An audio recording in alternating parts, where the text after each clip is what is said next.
I had no fear of anything, of going any place. I really didn't.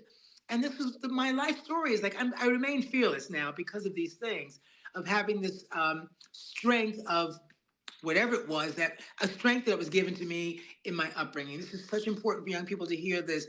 You know, when you're choosing your partner in life, how you raise your children, it's about moving the generation, moving the moving the family forward, moving the bloodline forward, doing things that are positive and moving yourself in a forward way, not down, not backwards, but forward and upward, always. Yeah, agreed.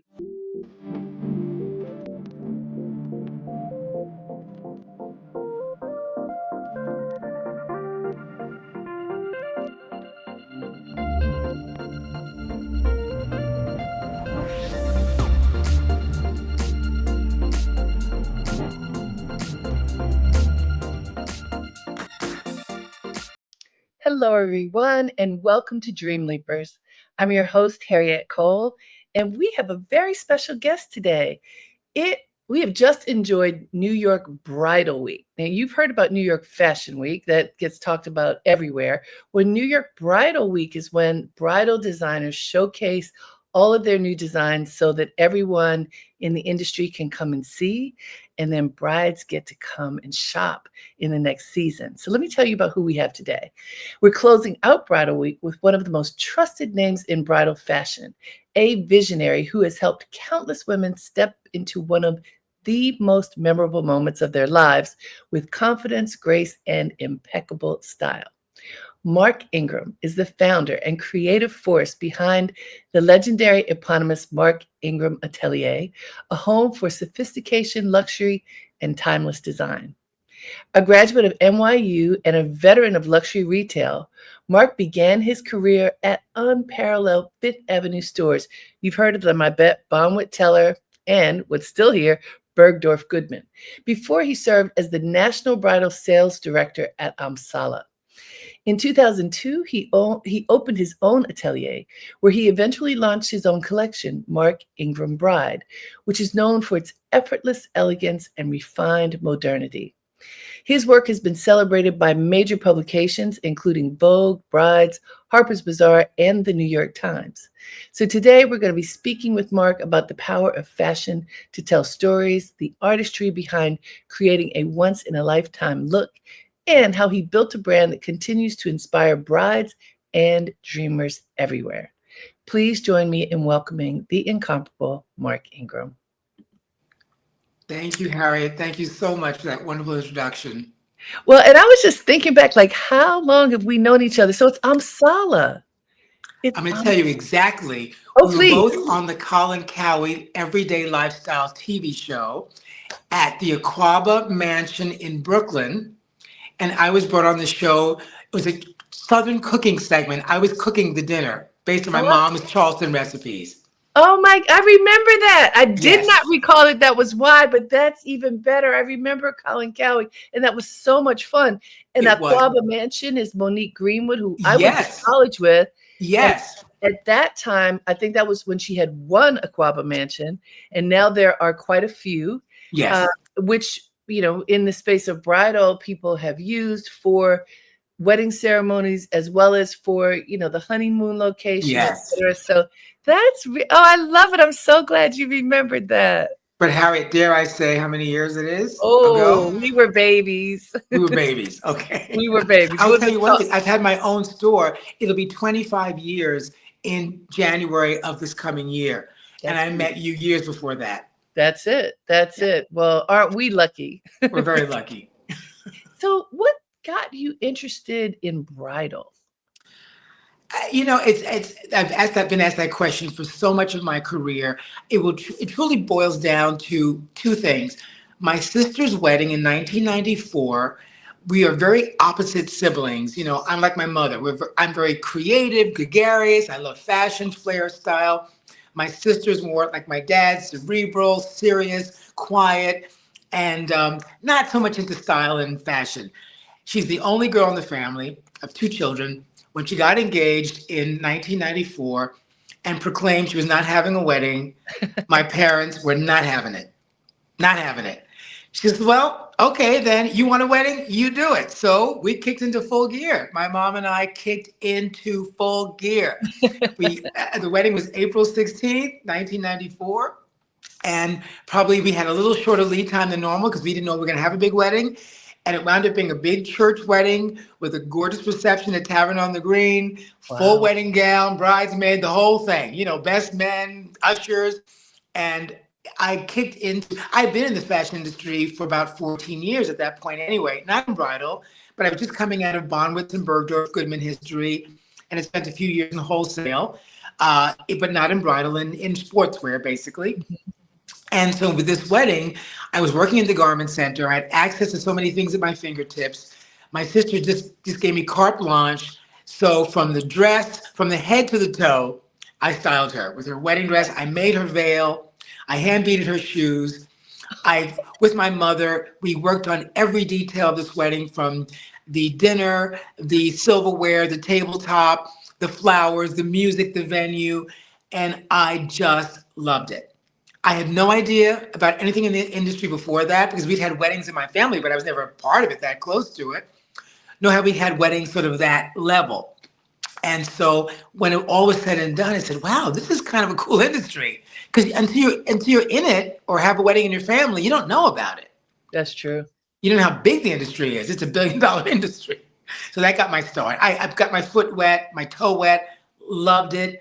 And then like a year and a half later, a dear friend of mine who worked at Amsala said I should apply for a job there because she was looking for a director of sales. And I got the position. It took 6 months of interviewing, but I got the job because I had no bridal experience except for the wedding.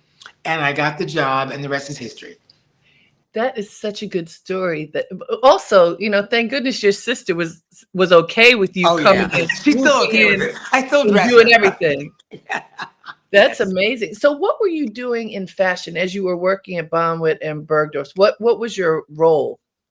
At Bonwit Teller, I will tell you, I was probably one of the first assistant buyers they'd hired in a training program. I think I was the second class. I was started there in June of 1980, an executive training program to be a merchant, to be a buyer or something in the store. Coming fresh out of NYU, I studied business at NYU. I wanted to go to FIT. My parents dissuaded me at that time. It was only a 2-year school. It wasn't accredited. It was associate degree Right. only. My parents said, as a black man coming up in this world, you better get your butt in education. Right. And because education was firmly established in my family, from my parents, grandparents, great grandparents, I had to go to a 4-year college. I went to NYU, thrived there. I loved it. And when I graduated, I was recruited by IBM and all these wonderful Fortune 500 companies, but my heart was in fashion. It really was in fact, we didn't know what it was going to be, but I was very artistic, musical. I went to music and art high school in Harlem, very creative young man. And when they recruited me at Bonwitz, I thought, well, I love the store. It was so classy and elegant. Yeah. It was a Fifth Avenue store then. It subsequently closed shortly thereafter. At least the main store closed to build Trump Tower, of all things, um, in 1979. But I began there as an assistant buyer. And then I left 2 years later and went to Bergdorf Goodman as probably one of the first merchandising executives in that store's history in 1982 in the couture department of better apparel with vendors like Chanel, Givenchy, Saint Laurent. It was an amazing experience for this young person to Okay. experience So, that. I didn't know any of this. This is Yeah. outstanding, and sort of defying a lot of the barriers that we at least Yes. think exist. And not only do we think they exist, they do exist They do exist. in Yeah. business and in fashion for a young black man to Yes. have this opportunity. And really for anybody. We're going to start with anybody because Anybody. these Yeah. are very exclusive stores. Bonwit Teller was a very exclusive Very. store, and Bergdorf, as we know, was and is a Is very the exclusive store. pinnacle. And for you early on to be selling Chanel, I wasn't selling it. I was buying it. you were buying it. Yeah, I was an associate buyer at Even Bergdorf more, Goodman. even Yes, yes. I more. wasn't selling it. No, I was in the You're executive offices. you're buying it. I was So the assistant buyer to Chanel and associate buyer for coats and suits. Yeah, I was at Bergdorf Goodman's in the buying office on the fourth floor, better apparel division, under a wonderful woman named Mrs. Coombe. Dawn Mello was our fashion director. Iman Neimark was our president. And then Dawn Mello subsequently became the president. And I was there for the building of the escalators. That's how old I was. How old this story is. There were no escalators when I joined Bergdorf Goodman. Is not the store that we know it is today. It was beautiful, but it wasn't as meticulously styled like it is today. And just for a moment, because she was legendary, Dawn Mello Don certainly Mello. had such an incredible impact on the fashion industry. Can Yes, you she tell us did. a little bit about her? She was formidable. She first as fashion director, first of all, she was so stately. She was so tall, elegant, quiet. I think on the shy side, which was perceived as being a very aloof and standoffish.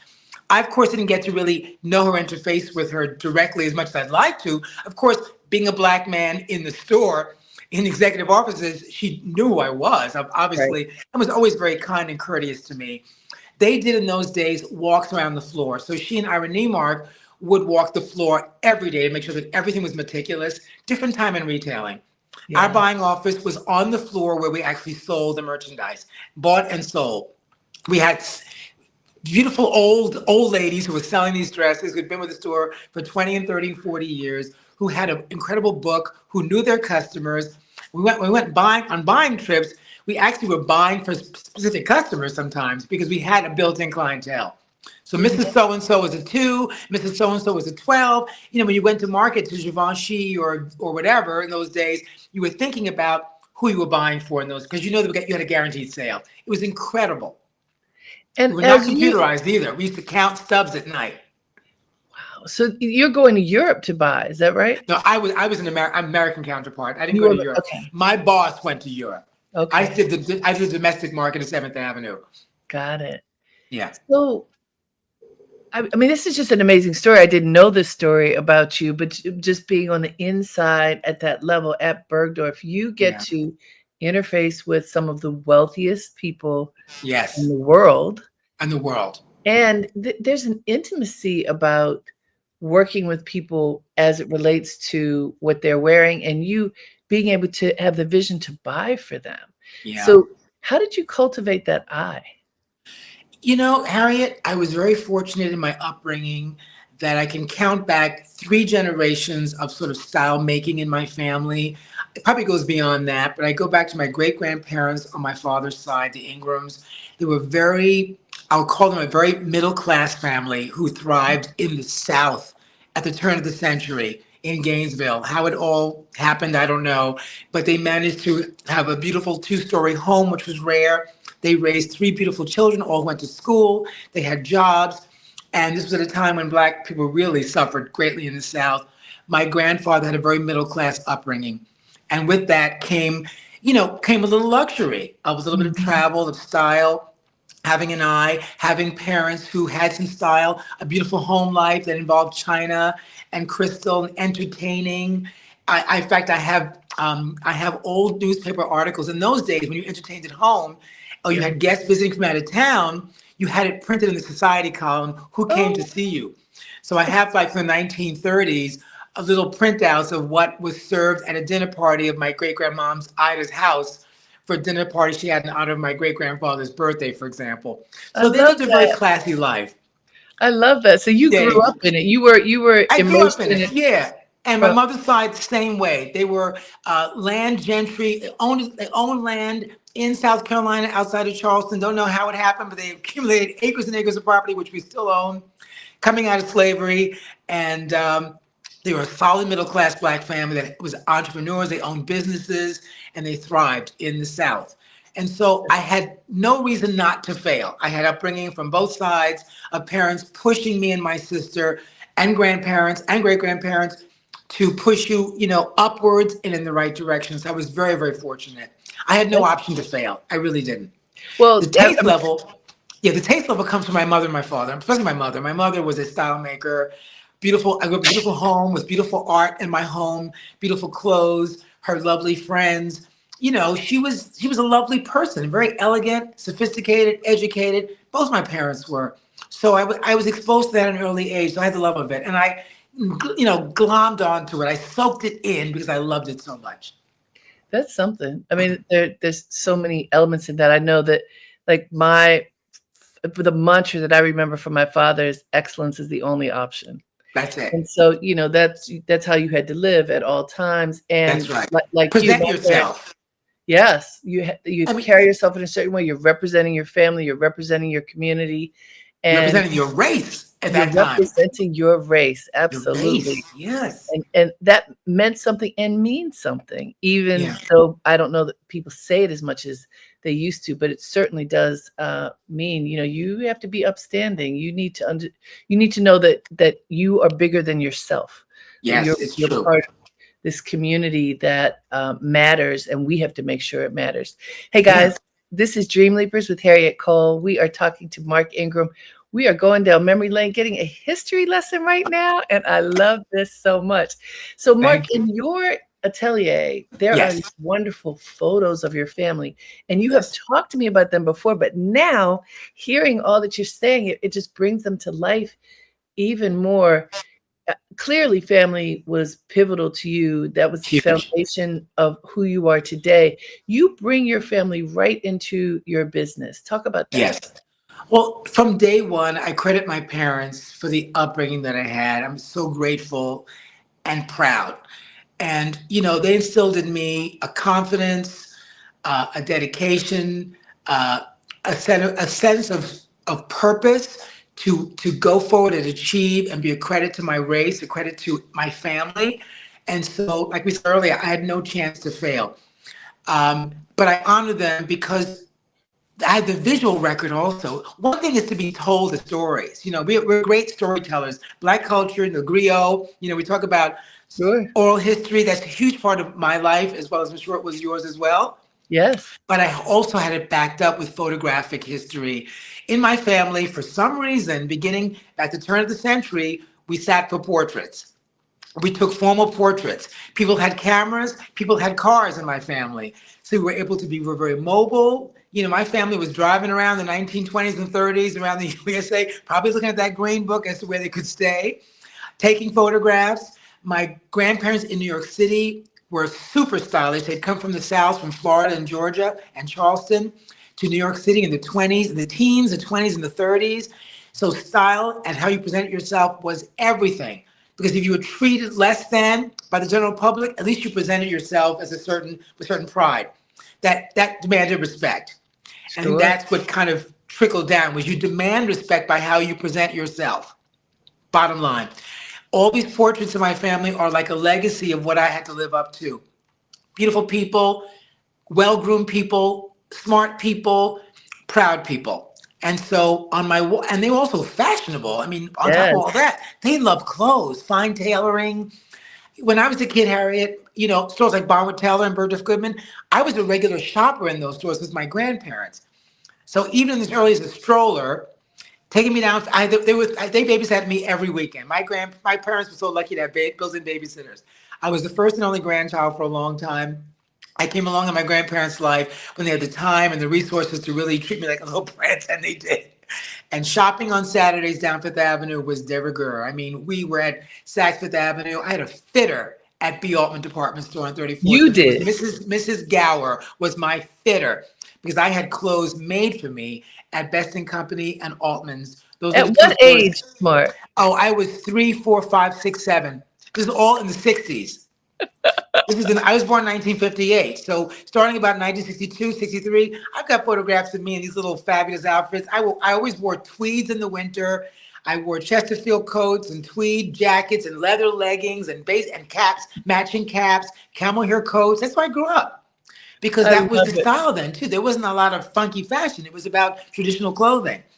So having exposure to these luxury retail stores as early as my first recollections, I understood what style was and what a retail environment could be like. That was elegant. That's all I knew was an elegant retail environment where you were waited on properly, treated well, got quality clothing, had a great experience. So when you ended up working at that Bonwitella, it was just like a continuation of the Yeah. experience. It was, it was. Look, I had many summer jobs before that, all through school, working at like lesser places like Gimbels and Alex. You don't even know his names, Gimbels and Alexander's and EJ Corvette. I cut my teeth in retailing. I'm not a snob. I did it all. But when it came to working a career, I wanted a career in a store that was more aligned with my own personal lifestyle and taste level. I mean, Bergdorf Goodman was far reaching, but certainly I could fit in visually. You know, when I walked in Yeah. the door, I dressed sharp every day in a suit and tie. So I have to ask because you're talking about your growing up time is you were very young, but the civil rights movement is Civil rights, happening. yes. The Pre black civil rights, I remember. Yeah, and black power movement is happening. yes, Because you're entrenched with the style of your parents and grandparents, it is, you have a more classic old school style than some of that revolutionary style yes. that happened at that time. But just even beyond style, like it was hard for black people to shop on Fifth Avenue, It to was even really think you hard. It could was really hard. even think you could do this. Did you ever personally see racism? Did you ever have the experience of somebody really pushing back, like, no, Mark, you can't, you're not welcome? You know, it would be more as the years after that. But in the beginning, I think it was all about how you presented yourself. Mhm. People are not afraid of you if you're like them. Bottom line. And it comes down to economics. If you got money to spend and you behave yourself in a store like Bergdorf Goodman, they want your dollars, baby. They. So we'd be the only black family shopping there. My grandmother, my grandfather, myself. But it didn't matter because they held themselves so beautifully. They had the money to spend. They knew quality. So it was a natural. So I never grew up with like a fear of not belonging because I was always told that I did belong. I was told I belonged. And no one treated me differently. So yeah, there were always subtle things that happen in your life. I recall a story recently. It's a little tragic, but I grew up in a very integrated neighborhood in the Northeast Bronx. And I remember that certain friends of mine who were able to went to the sort of Miami or Florida for the Christmas break. I'm Sure. talking about the 1960s now. I'd get postcards from my friend Marco. Hi, I'm having a great time at the Hotel Algiers, on Miami Beach. Wish you were here, kind of thing. We're like, 7, 8, 9 years old. And I never really asked my mother anything, but I realized now, being a resident of Florida, Miami Beach, right now, because I did it purposely, I wasn't even allowed to be on Miami Beach past sundown in 1965. Yeah. How could I have even dreamed of going there on a vacation in those days? We were not welcome, not wanted, Right. you know? My parents shielded me from all of that. I had no So that idea. We was just did our your thing. so your way of, you didn't know because they didn't show it to you. They didn't show it to me. And I probably being from learned New more in York, I being probably from learned New more on York, yeah. TV about it than I did, what was happening in the world than I did in my reality because my parents created a beautiful nest for us, of my sister and I to grow up in. Very lucky. It's so interesting. I'll share a short story with you. So I'm from Baltimore. Yes. Very similar kind of upbringing with my parents, not so much my grandparents, but my father was a judge and my mother Yes. a kindergarten teacher. And there was a very large black middle class in Baltimore, Yes. as I was growing up, and all the clubs and the parties and the black tie and Yes. all of that. But when I was, I don't, whatever age I was very young, 7 or 8, when Martin Luther King, no, even younger, when Martin Luther King was murdered. Yes. And 68. Never right. forget it. And my father had just become a judge. And my father was a tall, dark-skinned man, and my grandmother, my mother's mother, was a tiny, white-skinned woman. And they Yes. were both out at work. My grandmother was a domestic worker. My father was a judge, but he was on the criminal court. And Wow. so That's he had, impressive. and so it was, and he became a judge in the early 60s. And I, as a little girl, heard that this had occurred, and I remember pacing the floor until both of them got to our house, because I thought in my little girl's brain at 7, I guess, that my father was going to be killed because he put black people in jail and people were mad Dr. King got killed. Yeah. Like, he's not safe. I Right. thought my grandmother was going to get killed because she looked like a white woman and she was coming through these white neighborhoods into black neighborhoods to our neighborhood, and people might look at her and be mad because Martin Luther King had been Yeah. killed. Remember, this is a Yeah. little girl's brain. Crazy. But The I fear. remember it was my first time having any sense of racism and any sense of fear around race because, like you, my Yeah. parents had shielded us. My father was a judge. He knew what it was like, so he just didn't Yeah. show us anything. We Yes. couldn't go to any of the places that were possibly unsafe. Right. And that took the mask off in a way, that Yes. Dr. King was assassinated, changed everything. Everything changed everything. And America was so angry then too. We were angry starting from 60, well, always angry, but and for rightful cause to be, but we were really riled up by the late 60s and 70s with the Black Power movement, the Black Panthers. A lot was going on. The looting, I remember some of the riots in Harlem, Yeah, during the blackout of 65. It was some bad times in the Northeast, especially Detroit, Chicago, New York, Philadelphia. These cities really suffered, set the Black community back, generations, really. yeah, yeah. But Yeah, at the yeah. same time that happened, there was thriving, and what you're Yes, describing is thriving and also a level of comfort that you had that allowed you to just navigate wherever you wanted, to be where you wanted, and to believe believe. that you could do whatever you wanted, which is Yes, that belief is something that I think at least our generation, the parents made you believe you could do anything. yes, yes, I think even today, I have a daughter who's 21 and yes. Beautiful daughter. she's in her last year of college, and I believe she thinks she can do anything. Yes, And in both instances, very different generations, even though there's that belief, all this other stuff is going on, right, right. which is pretty amazing. It's It's not pretty it's not like, amazing. oh, Yes, you could. it's easy. I'm thinking back to a specific time in 1968, for example. My mother's best friend, Hazel Layton, was the assistant to a very important man named Fred Friendly. If you look at that, there was a show on Broadway. Was it Good Luck and Good Night? Good Night and Good Luck with George Clooney. It's Yeah, all about Edward R. Murrow and Fred yes. Friendly.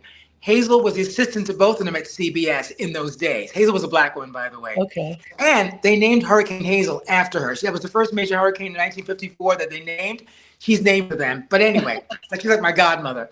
She moved to the Ford Foundation in the 60s working for Fred Friendly. And that building was a very formidable, gorgeous building on 42nd and First Avenue by the UN. And I would periodically, if I was going downtown as a 10-year-old boy, which you could do in those days on the subway, if New York was safe, I would, be all dressed up and stop by the Ford, walk in the Ford Foundation building and go visit Hazel at her office, at her Fred Friendly office. And, like I had no fear of anything, of going any place. I really didn't. And this was my life story is like I remain fearless now because of these things, of having this strength of whatever it was, that a strength that was given to me in my upbringing. This is such important for young people to hear this, when you're choosing your partner in life, how you raise your children. It's about moving the generation, moving the family forward, moving the bloodline forward, doing things that are positive and moving yourself in a forward way, not down, not backwards, but forward and upward, always. Yeah, agreed. And Yeah. my grandmother used to always say, "Keep good company." Yes. Who are you surrounding yourself with? Who's part of your world? As it relates to you and business, the pivot when you got to Bridal was Amsala, right? Yes. That was Yes. so Amsala, for those who don't know, is this amazing Ethiopian, right? Ethiopian. Ethiopian woman who had a vision for a Yes. business. And to my knowledge, she's the first Black woman to have an atelier on Madison Avenue. Yes. Isn't that Yes. right? And Well, and I'm going to say something. Remember, there was Anne Lowe who designed Jackie Jackie Kennedy. Bouvier Kennedy's dress, supposedly had a business on either Park Avenue or Madison Avenue way Okay. back in the 30s or 40s or 50s, and worked I with didn't Martha realize that Park she had Avenue. an atelier there. So wait, all praises to Anne Lowe. All praises to Anne Lowe, the black goddess of bridal, because she created one of the most iconic wedding dresses in history of the world, She did. Jackie Kennedy's dress. And by the way, a lot of people didn't know that she was a Nobody Black knew. woman. This revelation came many years later and has been Many. celebrated significantly in Yes. recent years. But Yes. she very quietly was designing clothes for many of uh, society's ladies, Yes. and that dress, designing that dress because Jacqueline Bouvier Kennedy was such a fashion icon. My mother emulated her in the 50s and I the mean, 60s. so that she would hire Ann Lowe to make her dress meant a lot. It's not like every first lady you care, but you certainly cared about About her, that family. The that Kennedys were a very family. powerful family. We're talking about the 50s now, before he became president, but they were a very important Exactly. political family. Yeah. Exactly. Hey guys, this is Dreamleapers with Harriette Cole. We are here talking with Mark Ingram of Mark Ingram Atelier. He is a bridal designer with a bridal shop that carries his clothes as well as many others. And Yes. yes, he's on Madison Avenue in New York City, which I just love being able to say that. Um, Thank you. so, Mark, But to digress from Sala, yes, she is the first modern Black designer, female, to have an atelier on Madison Avenue for bridal. And believe me, that was not lost on me working for her to oh, cut this my was teeth in huge. bridal with her. This was huge. So I wrote a book that I'm remaking right now, Jumping the Broom, the Jumping the African broom. American Wedding Planner.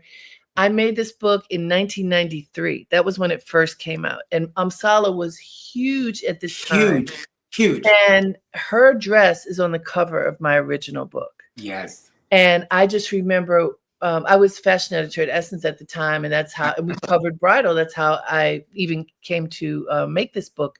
And I remember going to her atelier and being so proud that this amazing, beautiful African woman uh, was in the game In the as a game. designer. The fact that she was a woman, the fact that she was African, that she was Black, those things were facts, but Yes. she was a stellar designer, and Stella. tragically, she passed away, but Yes. what is brilliant too, because I've talked to her husband about this, when she learned that she was ill, she had a strategy. She set that business up so that it would continue, and it is Yes. thriving today. That is so rare. Thriving. That is so Thriving. rare, and I'm happy to know that it's true. Yes. Harriet, I sat next to her every day for 4 years. Hmm. Every day. And boy, did I learn so much about running a business, about design. I was in sales, not design, but our office, we sat literally next to each other, like chair by chair to chair. And, I learned so much from her and her husband, Neil. It was an incredible experience for me. So proud to work for them. And she was at the top of her game. I must tell you that in those years, I would go out to do a selling event, and the numbers of dresses we sold. I mean, she was a household bridal name Yes. in the 90s. Household bridal name in the 90s. That was Yeah, rare. actually, for people who may not know, because this industry is a very tiny industry, many of you have heard of Vera Wang. Yes. So she was in competition, right? In direct competition. Direct competition with Vera Wang, Yeah. which means a lot. And Vera, I think, just sold her business for $800 million. Like, wow.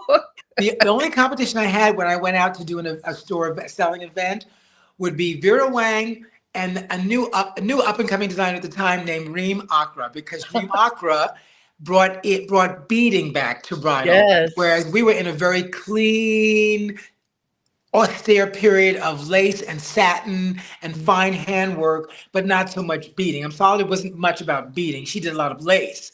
And Yes. Reem Akra introduced this elaborate sort of Middle Eastern inspired embroidery into bridal, and that changed the game for everybody Yeah, they did. in That's those yeah. days. Yeah. Yeah. And so 4 years you worked with Amsala, and then Yes. it was time for you to make a switch. That had to be a challenge to even think of. You're in this place, it's a thriving It's business, thriving. Yeah. and you decide to go. What happened to make you do that? I worked a lot. I was director of sales, wholesale sales, which meant that I had to manage an entire country of selling on the wholesale side, not retail. Madison Avenue was a little bit under my jurisdiction for in terms of evening wear, but not really. That was run by another division, but I was wholesale. Her account base in the United States was vast, probably still so. And so my job was to go out on the weekends and do trunk shows at all these. I had major accounts. I had Kleinfeld in New York. Saks at that time had about 6 stores I went to visit every twice or 3 times a year. Beverly Hills, Orange County, Miami, Atlanta. I went to stores in Texas, Seattle, Chicago. I was traveling every weekend for Wow. these trunk show events, plus organizing and hosting Bridal Fashion Week twice a year, which used to be held in her apartment on the 11th floor, if you remember, in her Yes. gorgeous apartment in the Garment Center, like a loft apartment. So it was a lot. It was a question of after 4 years of a work-life balance for me. That's really all it was. And when I was offered a job to become a buyer and work in a retail situation in Bridal in Manhattan and work 5 days a week with two Mm. days off together. Boy, that was a treat. I hadn't had 2 days that. off together was a luxury. I hadn't had that in like 20 years. Wow. So I jumped at it and I became for a full year a buyer and manager of a bridal salon, a very elite bridal salon called Workstat down in Soho on the corner of Grand and Green Street. And it was a Uh, beautiful, artsy, modern atelier. And they had hired me to bring in other designers and make it a multi-vendor situation. So I brought in, at the time, young talents, Ravini, Ann Barge, Monique Lullier, Angel Sanchez. Those are the people that I brought into the door with Workstat. and so that's 1 year. And then Yes. what happened? 9/11 happened. Well, Mm. just before that, the owners of Workstat were getting so they literally owned the building on the corner of Grand and Green. It's a beautiful retail space, Yeah. 10 windows, and I forget. Mm. It was a condo or co-op building. They owned the space outright. Soho was going through a tremendous change right then and there. The owners kept getting these amazing offers on their property to sell it to, or lease it to somebody else. So they caved, because they could make so much more money with the real estate than running Right. their own operation. So they decided to close the retail store, move it temporarily into the garment center, but they did encourage me to open my own store and gave me the ammunition to do so by giving me all the inventory from that store to start my business. Fantastic. Yes. So they gave me all the inventory from that store to be the base of my starting. I signed my lease September 25th, 2001. 2 weeks exactly after 9/11. I was a walking zombie. If you remember that time, it was not a good Oh, time. that's amazing that you even had the awareness to be able to do that because Yeah. we were like unconscious, it felt like. Uh, Unconscious. yeah. But I started the process that summer, Yeah. July, So by it was looking at already real estate. underway. The wheel was rolling. I was interviewing people, writing purchase orders for the new store. I had to go to October Market to write orders for my new store and to open with. So I had to was walking like a zombie. But I opened the store in January 2nd, 2002 with great inventory that I'd gotten from the Worksat store, but also tremendous support from the industry. I was literally throwing designers out of my store. People wanted to be in my store, and I had never owned a store before, so I had to build a reputation at Amsala for being someone of note in the industry. And then the year in Workstat, becoming a buyer and manager for a store, gave me that little extra zhuzh that I needed in my career. And when I announced I was going to open a store, I was flooded with requests to be part of that because there wasn't that many freestanding, shall we say, privately owned multi-vendor bridal salons being opened in Midtown New York City, East Side. Right. There was Right. Kleinfeld in Brooklyn at the time. Right. There was Saks Fifth Avenue, Bergdorf Goodman, maybe one or two, maybe Bridal Reflections. I forget the names of the stores. But I had set my mind out, given, again, back to the first part of this conversation, given my taste level of what I felt comfortable in, given how I was raised and grown and, put out there in the world, I was going to do things the way I wanted to do them. And that meant elevated. So elevated design talent, elevated location, elevated sales team, elevated experience. You know, if I'm going to do it, I go out on my own as a black man in Upper East Side to open a bridal salon. You know, it had to be fierce. It had to be. So Indeed. And so this was in 2001. started the process 2001, opened January 2nd, 2002. 9/11 had happened just 3 months before my opening. Yeah, it was pretty crazy. And so, but the thing is, people still get married. You know, Well, there are lots of Harriet, things that yes, don't happen, but people still get married. but we didn't know that at the time. We thought the world had ended. I couldn't reverse my process because I had signed my lease. I was in it. Right. I put my money down. I was all in. And I just thought, what did I do? My parents were my only investors. Thank God I only had my parents were my investors, and I had my own personal money to invest. So if we were going to lose, it would not be as catastrophic as Mm, maybe had I had to answer to investors. right. But um, with that said, I still had a lot of responsibility and a Sure. lot of pressure on me to perform and do well. And I thought no one's going to get married anymore because the world is over, right? It Right. was a terrible time. Massive recession happened, but people wanted to commit to each other, and that's what happened. That's beautiful. So our And first so, years were gangbuster years. isn't that something? Yeah, I was very lucky, very, very lucky. But I also hired a great team. And I also learned from the best. I've had so many great mentors in my life for, I've been working at that point since 1980. This is 2002. So 22 years of fantastic mentors, both at the retail level, with Adon Mello, Ira Niemark, Corinne Kuhn, my boss, Mary Lewis at Bergdorf Goodman, Chris Birch, the famous Chris Birch was my mentor. I worked for him for 10 years in the Garment Center. I had great people in my life who were great business minds and entrepreneurs, and plus the entrepreneurial background of my own bloodline from my mother's family. Right. So that gave me the strength to move forward and do things in a certain way that I thought was the right way. I thought it was the right way at the time. And so, what would you say are some of the early highlights when you opened your atelier? You know, you've got this amazing start, but also, like we keep talking about, there's this wonderful stuff happening, but 9/11 just happened. And Yeah, honestly, some businesses never recovered, they didn't even recover. now to No. this day. So Like you are COVID. It was just as bad effect as like COVID had on the world too. exactly, Yeah. exactly. Well, and Well, so you had that, and then you also had COVID. So, and but like in COVID. the Yeah. in the early years, what would you say some of the highlights are of your business? Well, in those first years, let me think what happened. The first thing I did that was very smart. In naming my business, I included my name in the business. It was called the Bridal Atelier by Mark Ingram, number one. So it identified me as a person in the industry. This is my marketing background at NYU, so I knew a little bit about business. Second thing I did was hire a publicist who was amazing and worked for me full time at the time. So I was constantly being asked to appear on, say, news shows, local news shows, national news shows.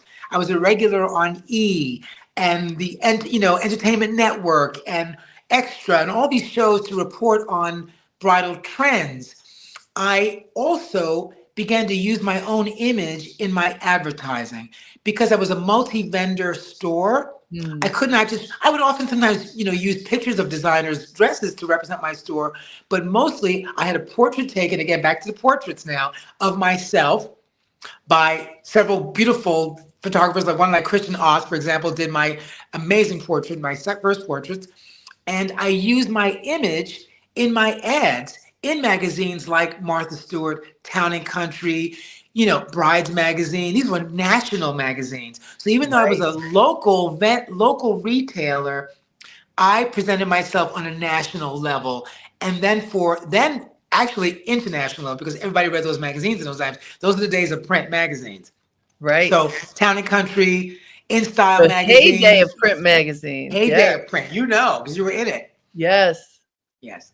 And so you, I love that you use your business training to help set up your business and make Yeah. you known because it's hard to be known in Yes. this world. And for you to put yourself out there too is a credit to you being confident that it will be okay to put yourself out there. You know, some people do the opposite. You're never going to know who I am. And Right. then you don't know that I'm a black man. but you did it the other way. Here I am, here's who I am, and here's what I'm doing. Yes. And it paid off. It paid off for you, which is fantastic. But you mentioned COVID, and that Yes. of course is many years later. But I'm curious because when we have these dips and fall, well, let me give a little context because we had 9/11, we have 2008, Oh we my had God. we have Yep. these dips. So wait, because we Huge only have a dips. few minutes left. Let me just remind folks, this is Dreamleapers with Harriette Cole. We could talk for hours to Mark Ingram. We are talking to Mark Ingram of Mark Ingram Couture, really about how he's built this beautiful bridal business. So Mark, we don't have much time left, but I want you to talk about those dips and falls, like 2008, COVID. I'm sure there were others in between, but when the economy kind of goes Kind of like goes up this, and down. Yeah. what Every time a new happens to a president bridal comes into the business? White House, Harriet, every time there's a new regime in the White House, business changes, Right, People get nervous. I was very, I'd say my strategy was to appeal to an upper echelon clientele who was less impervious to these dips in the economy or crises because they continue to celebrate the joining of two families. America is one, as I know, has become a designer now. I realize because I do sell internationally, but America, United States, I'd say Latin America, small pockets of Europe, the Middle East, and Asia do celebrate weddings, but a lot of the world does not celebrate weddings like we used to any longer. huh, So I cater to those pockets who celebrate weddings in a major way. And that means obviously having bigger budgets and spending on flowers, music, design, location, venue, dress. I position myself to be the upper ends of bridal. Again, that's all I knew coming out of Amsala, right. competing against Vera Wang and Rimakra and Monique Lullier, competing with these vendors at a time when I was in wholesale. That's all I knew. It's all I knew how to be in. It's all I knew how to buy for. I was also a buyer. Remember that I was buying merchandise for my store before I was Right. designing it. And so my taste level sort of predicated where I needed to be in the market. It was no brainer for me. Those And people can withstand a little more, right. fortunately, unfortunately, can withstand a little more of the dips in the economy. Mhm. Business always changes. It was not so strong during those periods, but I Right. could sustain. And so let's talk about who's getting married because as over time, it has changed. It's changed. My research shows that people are more mature now. They're getting married older, Yes. having way left home and establishing their own lives and careers and bank accounts. Yes. Are you finding that? Oh, yes. I think my average age has been for many years 29, 30 for a bride, 31. Okay. They are often established in their career, finished with their education, oftentimes still in medical school or law school. They're, passing bars at that time of their wedding. They are doing residencies, they're studying for certain exams. A lot of they're all professional women, whether they're architects, whether in fashion, design, architecture, law, education, politics.